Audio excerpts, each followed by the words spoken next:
You remember the song Dope Boy Magic? When I say ask Chino Dollar about that Dope Boy Magic. Yeah. The reason I said that because the true essence of Dope Boy Magic is one of a few things can happen. Your disappear.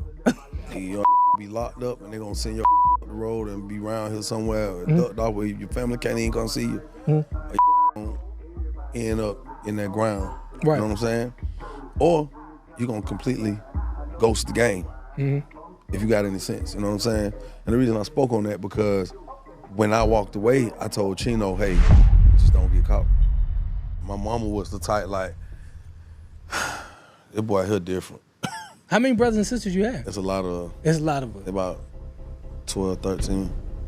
And that's because, you know, my dad, he has other children, so that I have other siblings.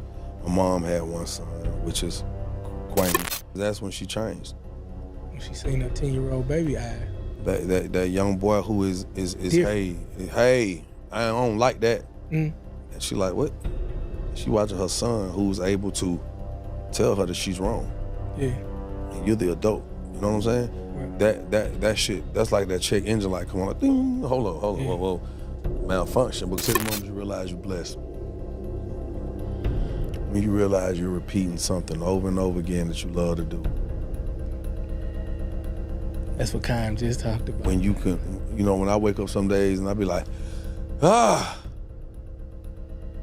this ain't that bad though. Hell, I know a lot of people love to do this. You know what I'm saying? And then, you know, so as a child to witness that, it really, that's why it was even easier for me to not continue selling drugs. But it was at the point where she was trying to get back on her feet and I'm like, well, damn, I'm a young boy, here I am. I gotta do something. Gotta do something. You know what I'm saying? And I thought I had to do all that because I was doing everything. I wash your car, I take out your trash, I cut your grass. I do anything to make money like that. You know what I'm saying? That's how I was raised. So I was that kid who was like, well, y'all taking y'all time to play and ain't having nothing after that. Y'all got to depend on y'all parents. And I was like, I was an independent kind of thinker. You know, I got an opportunity to experience this brother back in the day when, of course, you know, I was pretty Willie-ing it up, okay? Let's be honest with ourselves. Pretty gone, however handsome, I'm holding on to it pretty good. Put that in the comments. Number one, if you agree. Right? Family, listen, I get an opportunity to hang out with a man, in my opinion, is probably one of the most entrepreneurial spirits that I have ever seen. He is one of those guys that I get an opportunity to see be so ambitious that he's able to flow in different areas. So whether that be education and empowering people, whether that's being on TV with Love and Hip Hop, or whether it's empowering people on Streets 945 and the ATL on radio. It's my brother from another mother, the one and only Young Jock. What up, Chow? Man, what's up, brother? Appreciate that intro, too. Man, it be early when you be on the radio. Be real early. And it's evening time right now. What time do you have to go to bed when you have to be on the morning show? You know, that's a real crazy question, brother. Yeah. Do you go to bed or you just like, man, I just you know pull what? up? I be trying to. Yeah. But it be hard, you know what I'm saying? Because Yeah. I'm working, like you said, simultaneously in 3 or 4 different fields. Yeah. It's all entertainment, but each one of them got their own groove, you know? As you mentioned, you start talking TV. Yeah. That's a lot, you know what I'm saying? I may be on set for 5, 6, 8 hours, you know what I'm saying? Depending on what I'm doing. So, Radio, Jock, how does that work? How does it work? Let's go TV first. So you on TV, do they like give you a script? Do they give you scenarios? People always ask that. So let's just say right now, me and you talking right now, right? Mm-hmm. And we have a very, very good combo. Yeah. Right? So now they're going to go back and say, hey, what did you do this week? Well, me and Willie, you know, we sat down, chopped it up, we'll do this podcast. Oh, wow, that's what's up, man. You should have him put somebody on his podcast. Yeah. Now, I don't know that somebody who I suggest to come on your podcast don't like you or is in love with you. I don't know that. Yeah. So now they using reality. That's the reality of it because, I know him. Yeah, he could, you know, and next thing you know, somebody in the situation and I don't know they know yo. Yeah. I don't know they secretly got a, you know what I'm saying? So then they'll still come out. Now it's looking like I set you up. Yeah. And that really ain't the case. So, I mean, I know, you know what I'm saying? So it just be like that. It's just, I think also you got to keep in mind too, man, you know, like, embarrassment is real. Yeah. And I could sit here, just you and I, right? And something could happen or could come out or be said, and I could be embarrassed with just one person, right? You add another set of eyes, now I'm even more embarrassed because it's like, you add another set of eyes, now I'm like super embarrassed because I know that's for three people that may be aware of something that's embarrassing to me, right? Yeah. Now, that alone could make me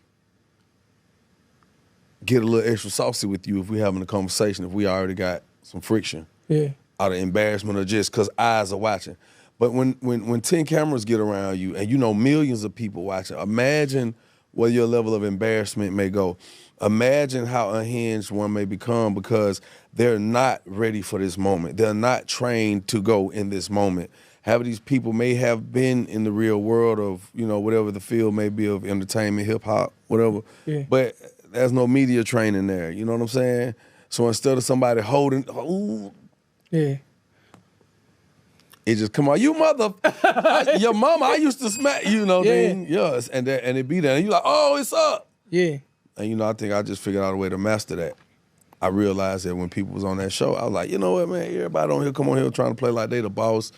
Everybody come on here kicking it like they got a fresh #1 out on the charts right now. I'm like, that ain't what's up.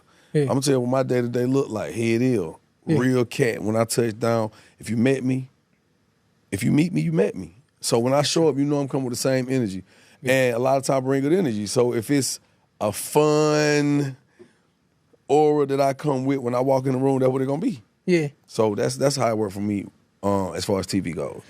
Has there ever been an embarrassing moment that kind of put what you love the most in compromise, whether that be your wife, your children, just stuff that you hold sacred? Of course.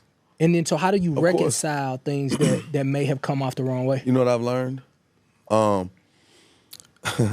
You ever see somebody like could be dealing with symptoms and they don't go get it checked out or just keep just letting it just fester. Yeah. And then one day you're like, man, you all right? I don't know. Yeah. And then when you go, you're like, damn, man, it's worse than if you would have just went and got it seen about. Yeah. Right? So I'm gonna say this. When you do things in life that could compromise family, that could compromise the integrity of you as a person, you as a brand, you as a husband, a father, friend, son, uncle, whatever. You got to be real with yourself, man. You got to go ahead and be as transparent as possible if you have that in you. Sometimes it's not in people because they're not open. They don't even understand the dynamic of being able to be publicly transparent. You know what I'm saying? So it's a lot of times, man, and the reason I use that analogy with a symptom and it being something far worse, sometimes when stuff happen, bro, you just got to go on and face it like a man. Yeah. You got a man or a woman. Yeah. You got to face it. And when you face it, generally the public is going to look at you, everybody's going to look at you with a judging eye. Yeah. But once you lay it all out and it's done, you have to keep in mind that within a nanosecond, some new content is dropped. Within a nanosecond, someone's phone is ringing. Within a nanosecond, someone is dying. Within a nanosecond, someone is born. So it's so much information going on that the people, once they take it in, they're going to do their little judgment, they're going to process, put out their opinion, and they're going to move on because the next most interesting thing I've heard all day is about to come. Yeah. You know what I'm saying? Yeah. So I face it like a man. And at the end of the day, I'm able to walk in it. Yeah. Because I don't have to hide. Yeah. Imagine if you can't walk outside because people looking for you. It's money on your top. You know what I'm saying? Yeah. That's a hard way to live. Man, that's a hard. And that's how people feel about embarrassment and judgment. It's like, when I walk outside, I know it's cringy. It's like, what's up? But even they saying what's up, they like, what's up like? I know what you. I saw that what was on Shade Room. Right. Willie. I saw you on. You know what I'm saying? Yeah. And you know that. Yes. And so I think that's just one of the things that I don't let bother me. Man, and I think you and Nelly got that down so good. I was with Nelly it's probably been a year now. We was in the studio. And I was like, bro, like you'll go through all this stuff and y'all just keep this cool level head. And it might be behind closed doors, whatever it is. But I remember the feeling when all this stuff came out about me and divorce and all of that. And I remember having to walk into this private school. And I was walking in there And it was like these voices in my head. It's like everybody eyes that looked at me, they might not even been thinking about it. But I was like, did y'all see that on the blogs? Did you see that? And it was such a really weird feeling. But I ended up going in the car and I was like, God, this ain't me. Like this ain't even true. This ain't even true. And I realized that he was breaking this prideful thought process that I had about myself. Yeah. Like I always thought highly of myself, but I think I thought more highly of myself than I should have thought. Because it's like when you start taking on platforms, I became this subhuman guy. I got this beautiful family with all of these children, and we look like the Huxtables. I'm adopted. This is all I ever wanted. I ain't never seen nobody in my bloodline. So once I got my family, they're sacred. I'm treasuring them different. And then it doesn't work out. And I walk into this school and I'm just like, oh my God, all these people know. I walk into the radio station and radio, we having fun. I seen last night, boy. And they laughing and joking. But deep on the inside, I'm like, I'm really dealing with this. Realize y'all finna make me go 10 years back and blow up. And I was able to sustain and be like, okay, cool, this ain't worth my future. I'm not gonna go there. Right. You know what I mean? Right. And so I think that's something that you have to learn. But you got started very, very early. I just want to talk about that moment when you make this record, Bad Boy South, it's going down and it becomes a phenomenon.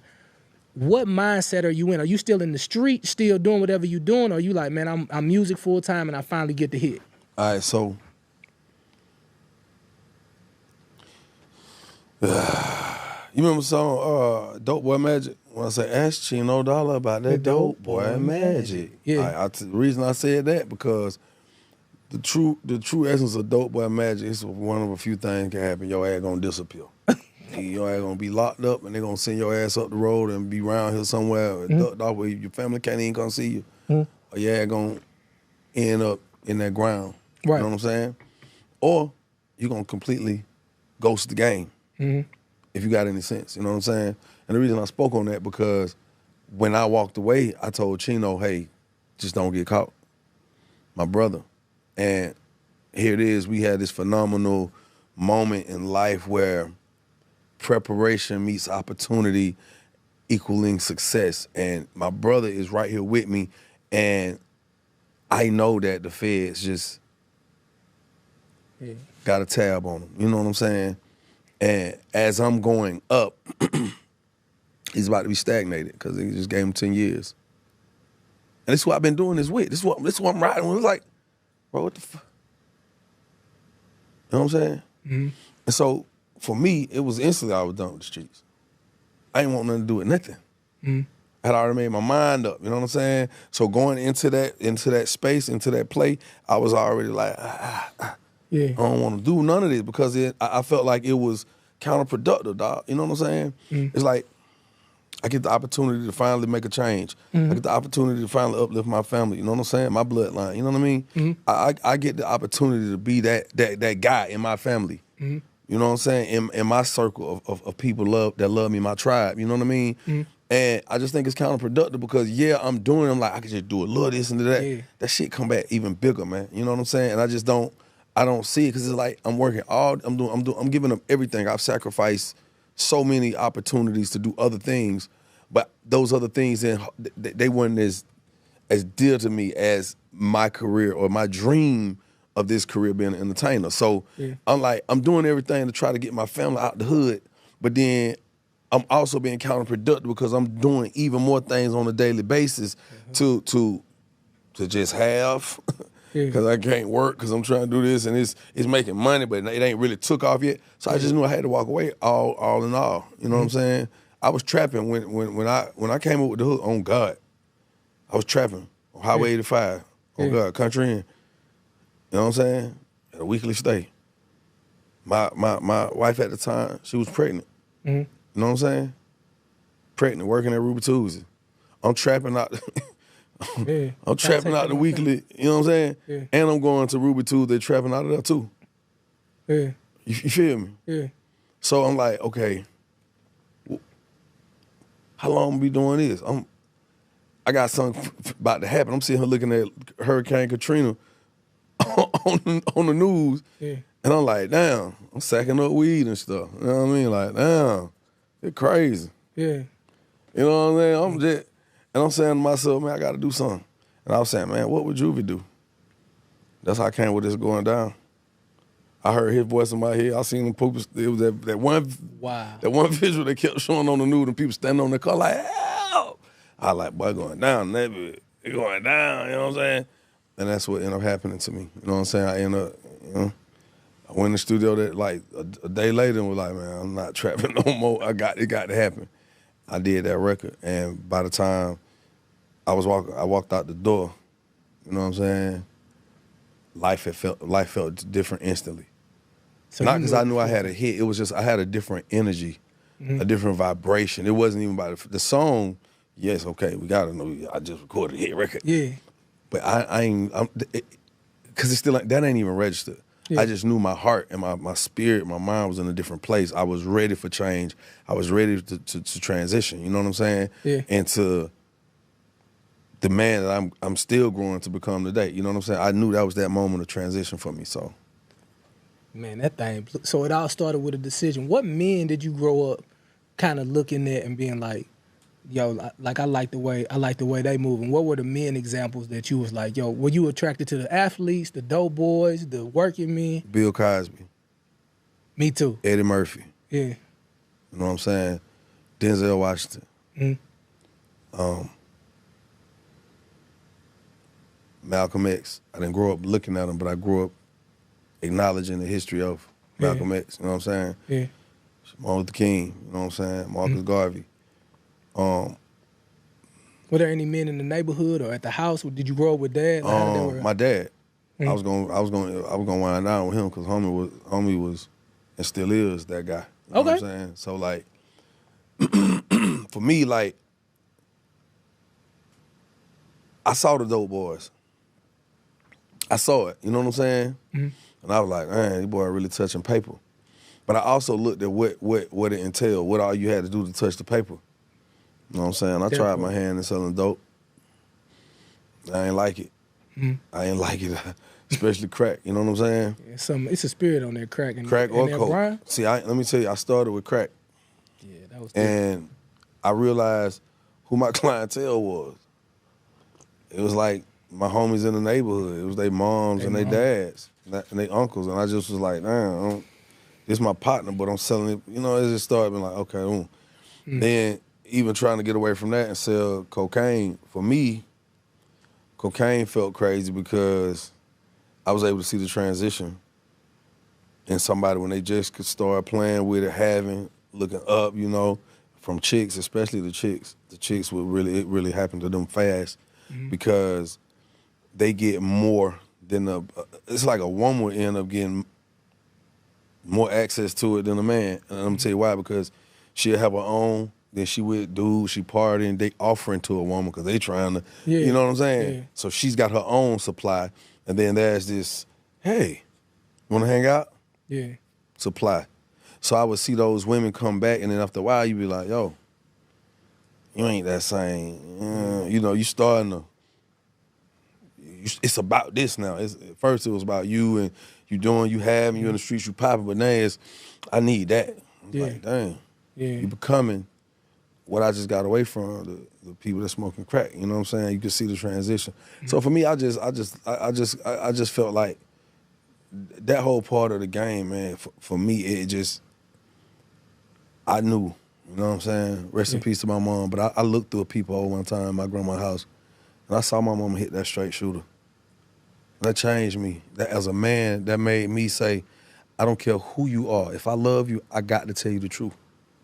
And I had to go and tell my mama the truth. Rest in peace to that lady there, because I watched her kick that habit and still be one of the best, most vocal people in my life. You understand what I'm saying? But I watched what it was doing to her. I watched the friends that were around her who was up. They all had houses. Everybody was kicking it. And when that crack epidemic hit, I watched everybody start losing their homes. Then after a while, people started losing their teeth. And then they started losing the wherewithal of who they once were. So for me, it's like, shoot, like, nah. Yeah. So you get this hit record. Does mom and dad get a chance to experience it in a way that you wanted it? Did it come out the way you dreamed it? Most definitely. Yeah, because they knew what my heart was. They knew. they knew. Yeah. They knew. You know what I'm saying? My mama was the type like, this boy here different. How many brothers and sisters you have? It's a lot of. It's a lot of us. About 12, 13. And that's because, you know, my dad, he has other children, so that I have other siblings. My mom had one son, which is Kwame. And then her husband, who was also deceased, he had one with my mom and two from a previous marriage. Yeah. So, you know what I'm saying? It's blended. So it's deep, yeah. And so on my dad's side, like 10 of us. And then my stepdad was 3. So you got a whole bunch of people. You know, I don't think like 3 people that told me they was like your brother. You know how people meet you? Yeah, man, well, you know Jock? That's my brother. Yeah.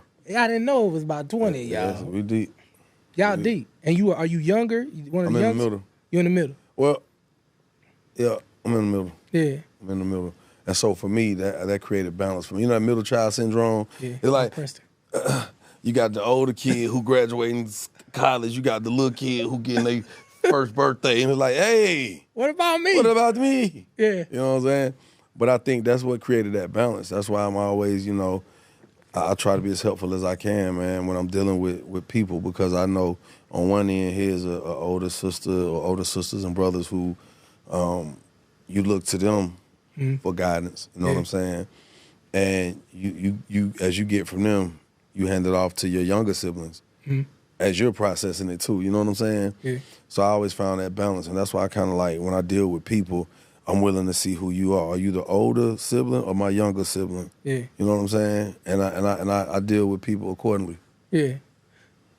When you look back at that little boy who looked through that peephole and saw something that was probably very embarrassing to mom, because you probably didn't want nobody to see that. She was embarrassed. Yeah, she was hurt. She was hurt because of what I let come out my mouth. What did you say? I just told her, I said, hey, man, you don't love us. And she said, what? I said, you can't love me. She said, why would you say something like that? I said, not if you're in there smoking that.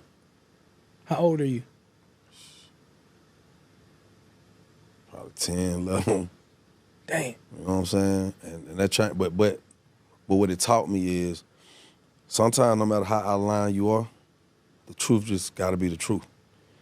And you may suffer temporarily, but the outcome that it may yield can be far more of a blessing than you not opening your mouth, because that's when she changed. When she seen that 10-year-old baby eye. That young boy who is hey, I don't like that. And she like, what?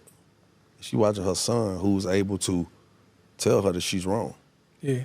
And you're the adult. You know what I'm saying? Right. That shit, that's like that check engine light come on, like, ding, hold on, whoa. Malfunction, because as an adult, if you're constantly pouring, you know what I'm saying? Sometimes by the time you become an adult, no one's pouring into you anymore. It's just life. Yeah. You know what I'm saying? You're not going to somebody every day and they're telling you, unless it's work. They ain't pouring into you. They're just telling you to fulfill this commitment for your duties as a job. You know what I'm saying? Yeah. But when I told her that, it's just like I manned up. And I was like, you can't love me. You can't love me and my brother. Not if you're doing this. And I saw this look in her eyes. She snapped. I said, you snap all you want to. I still love you. But you doing this, say you don't love me. And shit, after that, she cleaned up after that. So after that, like, I noticed we stopped going certain places. Certain people stopped coming around. I noticed she started, she was back to the lady I knew before that. It was a short run. So I was of age enough to see her go through that. Like before that, being up, go through it and hit the turbulence. Yeah. You got to course correct and get back on track. Right. So as a child to witness that, it really, that's why it was even easier for me to not continue selling drugs. But it was at the point where she was trying to get back on her feet, and I'm like, well, damn, I'm a young boy, here I am. I got to do something. Got to do something.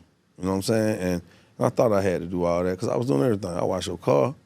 I take out your trash. I cut your grass. I do anything to make money like that. You know what I'm saying? That's how I was raised. So I was that kid who was like, well, y'all taking y'all time to play and ain't having nothing after that. Y'all got to depend on y'all parents. And I was like, I was an independent kind of thinker. Yeah. So I'm always trying to figure out how to make money. I mean, You know, that's the first thing I heard about you. what? And they gonna find a way to make some money. Gonna have to. So I don't even remember. I think it was your first wife. Yeah, I think she was Alexandria. It's like a play or something that I was in or something. Possibly. And I kind of and you know how people, you know the dude who seen this going down. That's his. Right, yeah. And I just remember her like, yeah, but he gonna find a way. Like you know, it was. I was just like, oh, I didn't know because the song was just about to come out. I'm about to have my first baby. Yeah. I'm about to have my first baby. The song is starting to blow up, and I'm down here because I done gave up the whole Pretty Willie thing. Like I just thought. I remember standing backstage with you. Yeah. I really want to say I was in St. Louis. I know I was we was in St. Illinois. Louis. Yeah. And I'm like, who is this cat? yeah. I'm like, well, he lit. So at that time, in my mind, I'm like, well, St. Louis, they finna go crazy because they just spin them out. And I remember that. I remember standing backstage with you, bro. Yeah. Yeah. And it's crazy that, you know, like, how stories can be similar. You know what I mean? Yeah. You know, we both were standing backstage. But now, you know, it's to the point, it's not that dream is over with. You still live it, but you move, sometimes you just move on. Like right now, this what you doing right here, right now. I'm doing this in the mornings, you know what I'm saying? Yeah, no. And you know, it's just one of those things. And as a man, you have to understand change. You got to be willing to accept change and embrace it. You know what I'm saying? Yeah. Because some people, like, don't, you know, it's just like, when we look back, we don't realize what's the true detriment and what's the true benefit sometimes. You know how people just get it confused, and then it's not until you can assess it after so much time has passed, and you're like, man, the whole time I thought this was it, man. I should have been doing that. Man, I literally just told an audience of people, I said, if I would have hid behind my music gift only, I would probably have only lived 10% of my life because I was so good at that. But it took faith for me to say, man, maybe there's some other gifts that God want to use in me. Like, I've always believed that when I keep hitting these different turbulence, it's not really time to run. It's like what you said. Let me just kind of recalibrate, kind of see what it is. And when I was out in L.A., and like we finally got to deal with Warner Brothers, with Tom Wiley, we finally playing the invoice game, 20 grand, 50 grand, whenever we want, we just sending in invoices. But I was just getting too high. Like, because I was away from my parents and I was soothing myself with the wrong thing. And I decided, like, hey, bro, one night we was in the studio with we was at the Henson right off Sunset. We blowing something. I was like, hey, we gonna go to church in the morning. They was like, every time this nigga get high, he turned into Kurt Franklin. You know what I'm saying? I was like, nah. Okay, bet. So if y'all don't want to go to church in the morning, then nigga, we ain't gonna go to the party tonight. Cause y'all gonna go with me to VIP, but y'all not gonna roll with me cause I wanna just go explore and see what's happening. Nigga, we doing way too much out here. Nigga, we 25 years old, 24 years old. We wildin'. This go against, we didn't come out here for this. We not like them, bro. Like, I'm seeing you niggas who used to be in church all the time. Y'all get more blow than me. Where am I taking y'all? And I realized I was a leader, bro. Like, I can't bring you back to your mama strung out. I don't know what's next for y'all because it's getting a little weird. I go to church, I get more than I bargained for. Like, for the first time in my life, I get this encounter where, like, I'm like, dang, he talking to me. This wasn't mama this time. It wasn't daddy this time. I was like, dang, he's speaking to my situation. Because I really I didn't want to do none of the church stuff because I thought that was a retirement plan. That's what granny them do. I'm like, when I get, you know how they always say, when you young, this boy here different. He gonna be. He got a call on his life. I'm like, 50. Maybe 60. Aha. But right now, I gotta go do this R&B and do whatever I gotta do. And then I had this epiphany. I was just like, what if everybody wanna go to the NBA because Jahidi did it, Larry did it. Everybody wanna be a rapper because Nelly did it. Everybody wanna be a dope boy because Davin did it. Like in the hood, you just have these ways of getting out. And I was like, damn, what if God showed me a way out through faith? I got a whole nother road that people can take that'll be like, yo, this is easy. Because now I ain't got to lead people to me no more. I'm no longer predicating my success on how many women are in the hotel lobby when I arrive. Because when I do lay your body down, I'll be like, man, it's going to be crazy at the W tonight. My whole team in the back like, just tell them what hotel in right before lay your body down. Man, how many of y'all coming to the W tonight? They be like, that nigga did it. Yes. It's going to be lit. Everybody want to get the stragglers. You know what I mean? But for the first time in my life, I'm like, yo, this is scary as hell. But I'm going to try it. And Lord, if you make it work, I'm going to give you all the glory for it. And people going to run this play. they gonna run the right play because we always looking for the wrong play. And I was like, yo, I really started to like this. It was very uncomfortable at first because niggas would be judging me, Like, treating why me the different. hell, boy, you a J. Man, you legit doing this. I was just. But I was with you that time. And it Nigga, ain't you no know money. It ain't no money. Like, they giving me a cross. I'm used to making 25, 30 grand a weekend, taking care of everybody. Of course, we probably leave about 7,500 because we gonna drink After you everything and clothes. Yeah. Got to get clothes every city because that's where we gauge where the girls at. But I had so much peace. They took that Range Rover. I had to move out the same neighborhood that everybody, all the players in. But I was like, it got to be something. And then God told me Atlanta. And I came to Atlanta, lived right by Greenbrier. And for the first time, I could be as humble as I needed to be to go to where I needed to be. Like, I couldn't go work at Par's Cars in St. Louis talking about, hey, Willie Moe here at Par's Cars. Make sure you come down. It's a live remote. Them boys would have been like, boy, Pretty Willie working at the car lot. And you know what's so crazy about that to me? We tell ourselves what we can't do based on the thought of embarrassment. Again, that word embarrassment. Let me tell you something, man. I dream of days like that. Yeah. It's so crazy. I dream of days like that. Let me tell you why I say that. Some days I just want to go in and just do a regular damn job. Without all the Like, I don't want to have to do that. Right. But I want to do that because I'm good at it. You know what I'm saying? Like, tell me what to do. I'm gonna go get this shit. Oh, excuse my language. Yeah, no, you good. I'm gonna go get it done. You know what I mean? But yeah, I'm like I go sell some cars right now on my mama, on my kids right now. If somebody said, man, come work up here for a month, well, I'm going. Cause I know I'm a boom. I'm a boom. And then people gonna talk. And people be like, man, what the hell? And for anybody who just want to be like, man, where is he? Man, he must be. But when they see that I get joy, the joy, that peace, that fulfillment from doing what I choose to do. See, sometimes it's what's on the line. That part. It's what's on the line. Mm-hmm. Is your fulfillment greater than what could possibly be your embarrassment? Yeah. What fills your cup, bro? You know what I'm saying? Opposed to what's not in your cup. Yeah. You be embarrassed because you ain't got what everybody got. You be embarrassed because this ain't in my cup. Yeah. But what's really in my cup, it might not, y'all know y'all got, but what's in my cup fulfills me. Yeah. And that's a part of the faith that, I'm not saying you didn't have it because you still move. You still had to come, you stayed by Greenbrier. Yeah. Then I know it was, you had, like you said, you had to be humble. I was like, yeah, and I didn't even know I needed the humility until I got here. Man. Like, when I got out of that environment, I realized how much pressure I had. Like, I was driving a Jaguar, one of the new Jaguars, the air go out. I ain't even got no money. It's 90 degrees. My son still remember that. You remember the Jaguar that had no air in it? We ride around hot as hell with the white. And I'm talking about that leather sticking to your back. Yeah. And I was like, God, why am I so prideful? But when I got to Atlanta, man, I just realized, like, I was like, man, I don't want none of it.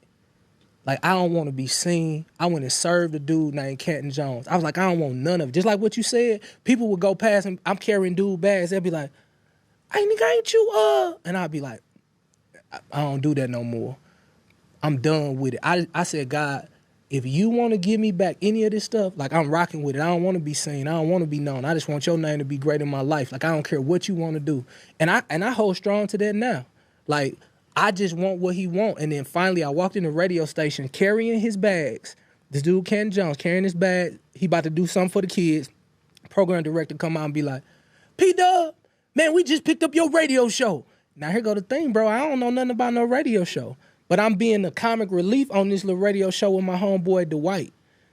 I called Dwight like, bruh, did the radio show we been playing on really get picked up in Atlanta? He got a job. I don't. He like, oh, nigga, I forgot to tell you.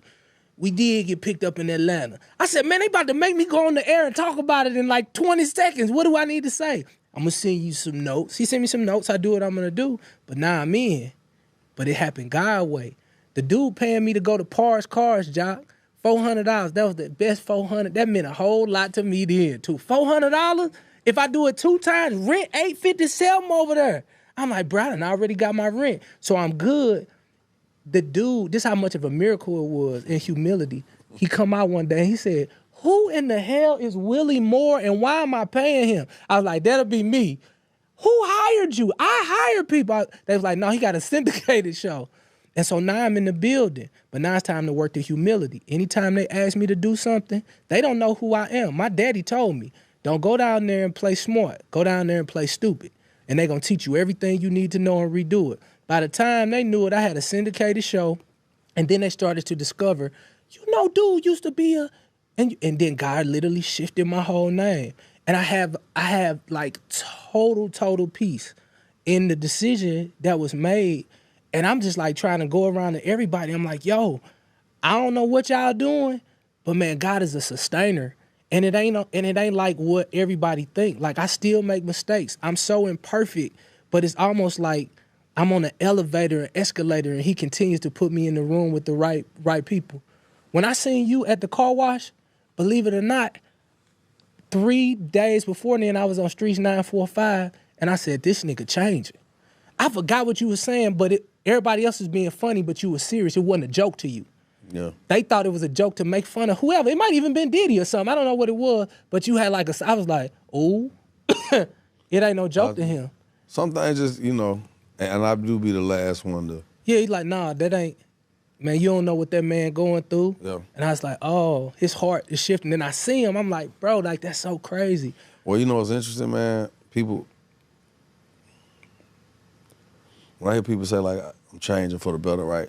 It's Very so much interesting to me because I've been a good person. Yeah. Right? And I'd be like, what you mean? I've been on that. Yeah. But I had to realize people don't know that. Yeah. Because if that ain't what I'm promoting every day, the greater good of my thoughts and my conscience, they don't know that. You know what I'm saying? I had to come to the conclusion that who you see in the mirror ain't who they see. Yeah. Because you know your truths. Mm-hmm. You know what I'm saying? Like, it's so funny. I come here and tell you a story right now. And when I watch, y'all be like, dang, that's crazy. When I leave, half y'all be like, y'all believe that nigga though? Because the story sounds so far-fetched. Yeah. So crazy. And it take people to be around you for a certain amount of time to see certain things. I can say 2 words, and amazing things will just happen. What's some 2 words, 2G? Watch this. And stuff be happening. I don't say it, I'll be like, boy, why this? And something happen, everybody be like, boy, how you knew? I'll be like, I'm just in tune. I'm living in my dharma. You know what I'm saying? Yeah. I just feel like, man, I just want to tell you, I appreciate that for even acknowledging it, for recognizing it. Because sometimes, man, people will praise you for the wrong things. And it's too many times there are other things about you that go unspoken of. You know what I'm saying? It's just like right now, you could have donated $8 million to charity. Yeah. Right? And they found out you slapped somebody with a dang on Julio bottle. But yes, everybody know about you. Everybody know about that. You know what I'm saying? Yeah. But nobody knew that you gave all this money to these communities, these children in need. You know what I'm saying? And that's just what it is. You got to understand that because, oh, you did that? Oh, okay, cool. Good for you. Yeah. But when you do something well, ooh, your ass in ooh, people want to say ooh. That's why social media has taken off the way it's taken off now. Because it put them back in school. Yeah. We got to check in. Everybody, hey, I might not see you today, but you going to come down my timeline and vice versa. Yeah. And people get caught up in this whole thing. And that's why you have to be conscious like you were. Yeah. You have to be conscious like you were because we don't know what tomorrow look like. Hey, listen, hate to interrupt this amazing episode. Let me tell you something.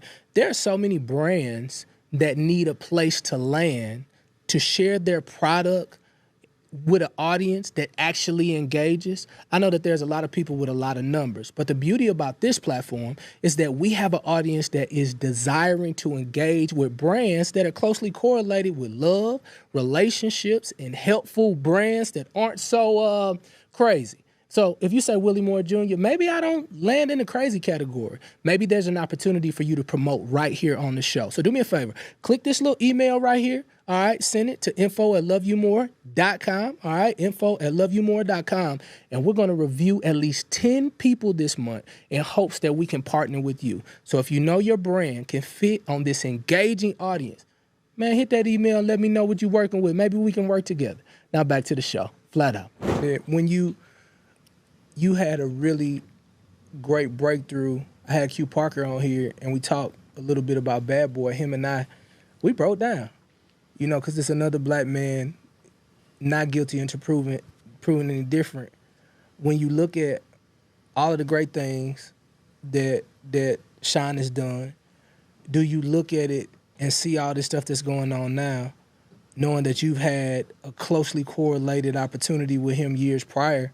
Like, you've already spoken on the fact that you never got involved with all the other stuff, and that's quite clear. We cut from a different cloth. Nigga, we'll walk in like, this ain't right. You know, it is. But what do you feel now with this very intentional thing that they're doing to, in my opinion, that got a little bit out of hand and now could cost him his freedom for the rest of his life?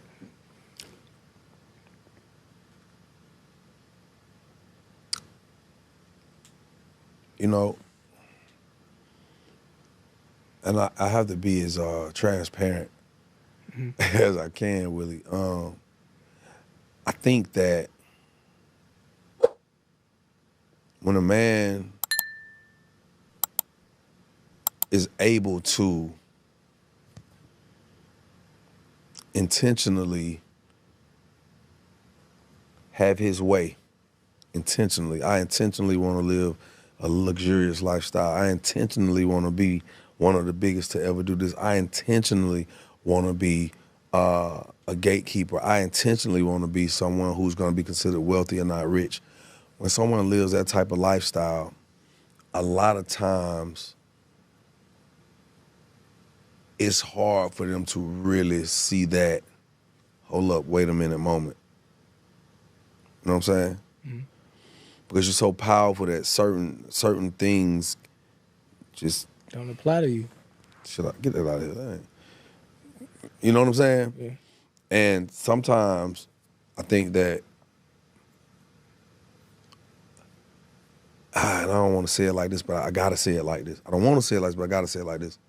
Sometimes God will use certain people as an example and as a testament for tomorrow. Mm. You understand what I'm saying? Mm-hmm. Because think of your testament, you know, for your viewership, for you to have a fan base, for you to have people who acknowledge you consistently. Mm-hmm. Somebody's following your journey.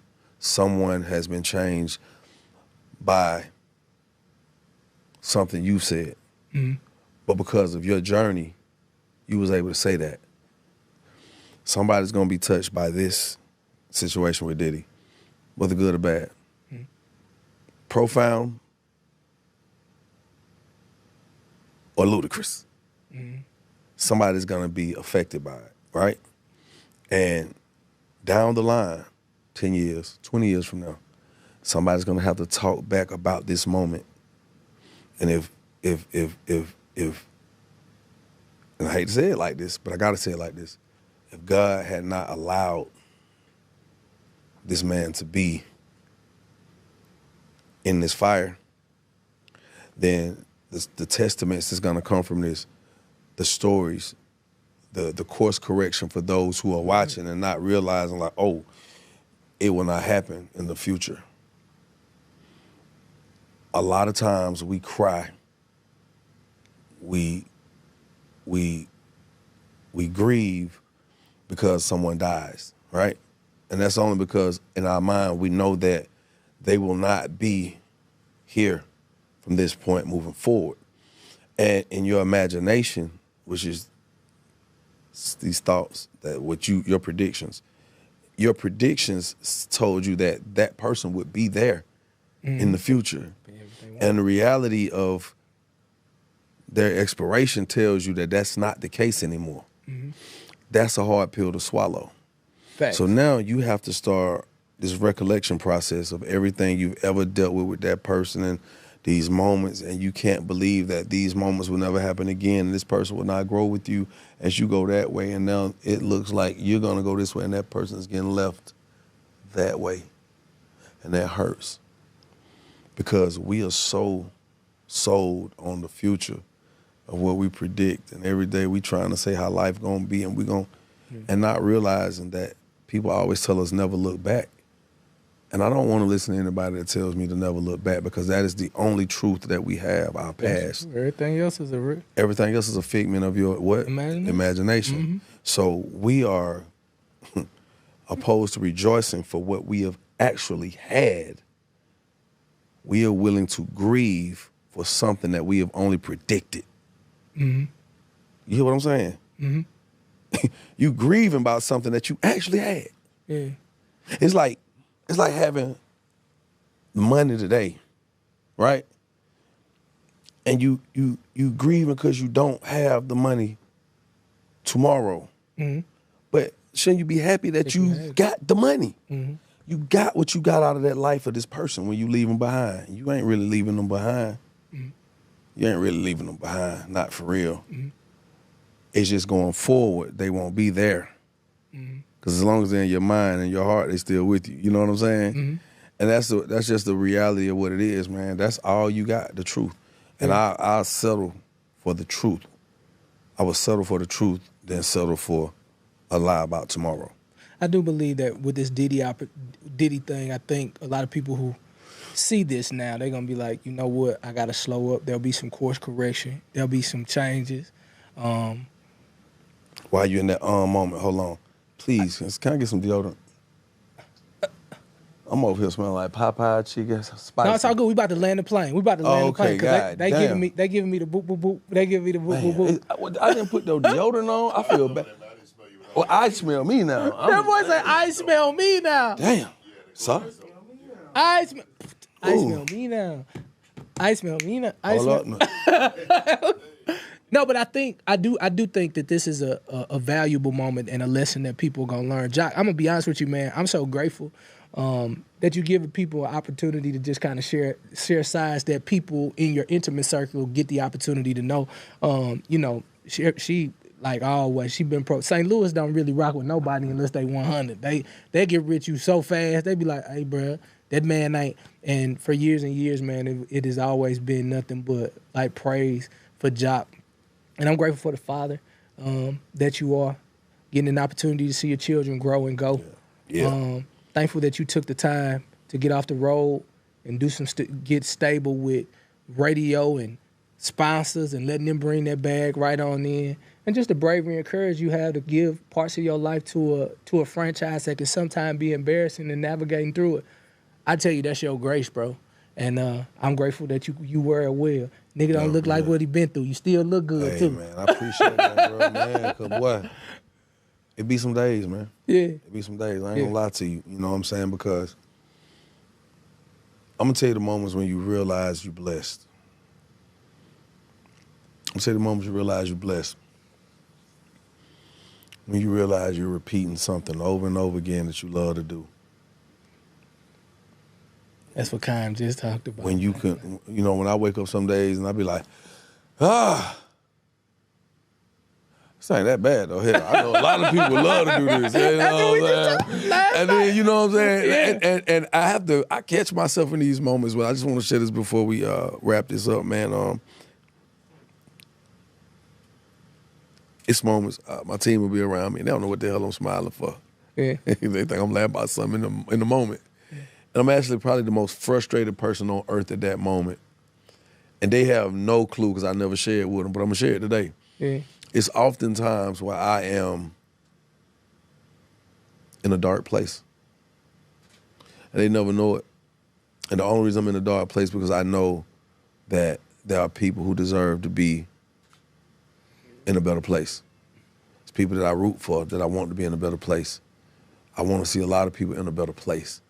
And because I am so empathetic, that being empathetic yields an empath. Yeah, I'm an empath, you right? feel it. Yeah. And I take on other people's stuff. And when I take it on, I'll be like, like, damn, man, I want to. And then some be like, hold up, bro. I'm like, what? They be like, take that off you for a minute. I'm like, take what off? Take all that you can't. I'm like, okay, hold on. Yeah. Then when I sit over there, I'll be like, what? And my conscience be like, that ain't got nothing to do with you. That's real. But because you choose to try, you take it on. And that's okay. But when you go look in the mirror, you've been doing what you're supposed to do. You ain't where you at for no reason. You made a lot of sacrifices too. Now, a lot of the people along the way with you may not have understood those sacrifices. Right. A lot of people along the way may have felt that they were supposed to have a certain type of path, a journey, and God saw differently. You know what I'm saying? And I think as humans, we have to understand that, man. This little body, this little rental, the little Airbnb we got, For real. the little Toro B&B, you know what I'm saying? Little body. You can't even take it with you. Yeah. When I go, I gotta leave them up behind too. Yeah. So while I'm here, we think, what's a long time to live, you think? My dad's 94. 94, that's a beautiful thing, brother. Congratulations to going to you and see your him. family. That's what's up, man. I told myself, what up? Man, you already know. He gonna be like, you talking about that? Hell yeah, I remember that song, man. You tell me I said what's up. Let me tell you something. To live 100 years is remarkable. Yeah. Just 94. That ain't on everybody's bingo card, right? Yeah. But a man comes to a day, a man or woman, where they transition. And we feel like 100 years is a long time. We hear somebody say 113, you be like, damn. How long the moon and the sun been around? And tell me a day you seen since you've been alive. How long you been living? A lot of years. How many times you seen the sun take a day off? He ain't taking no days off. What? 100 years ain't. Yeah. 50 years ain't. Yeah. So while we here in this little Airbnb body that God let us hold on to for the time we here, make the best of everything, man. You ain't got time to be worried about this or that. If you had that embarrassing moment we talked about earlier, and it's the reason why I use that word so much now. Because embarrassment will help you embrace life. Embarrassment will teach you better than anything. Yeah. Anything. Because you can do stuff right all the time. You learn, oh, this is how it's supposed to be when I do it right. Yeah. But if you ain't never did it wrong and felt that embarrassing, because that could break you. That very thing could break you. You know what I'm saying? Yeah. Make the best of this thing. Make the best of it, dog. To anybody with camera on me, man, I encourage you. I challenge you, man. If you already 20, it ain't guaranteed you'll even live another 20 years. If you already 50, I don't even think I got to have more of the conversation. Yeah. Unless you really more daddy. You know what I'm saying? Right. So I want to say this. Challenge yourself. Challenge yourself, man, because it's oftentimes we sit and we get phone calls about people who we lose and we're like, damn, man, I can't believe it. We all gonna go. You too. We all gonna go one day. So while you have the time to be who you want to be, just go be who you want to be, man. I'm talking about if you feel like you chasing the wrong goal and you really want to reroute, don't be afraid to reroute. Don't be afraid to change. Mm-hmm. You did it. I did it. Yeah. I'm good now. I'm good now. And I walk in, you got a whole team in here.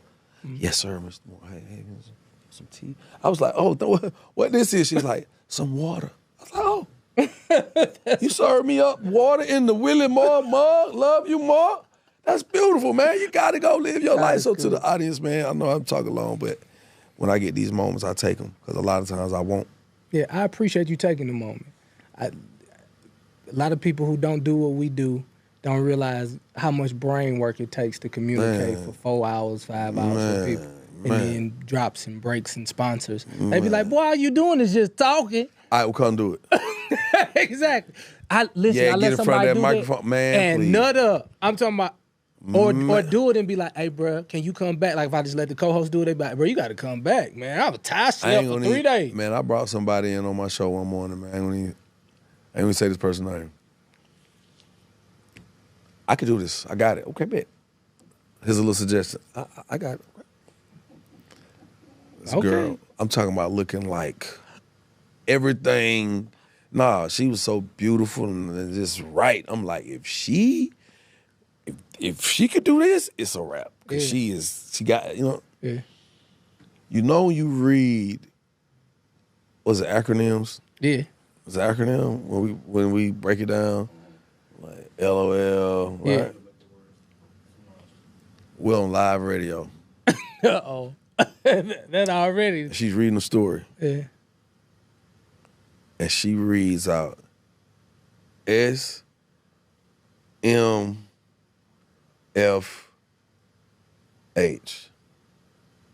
Morning radio.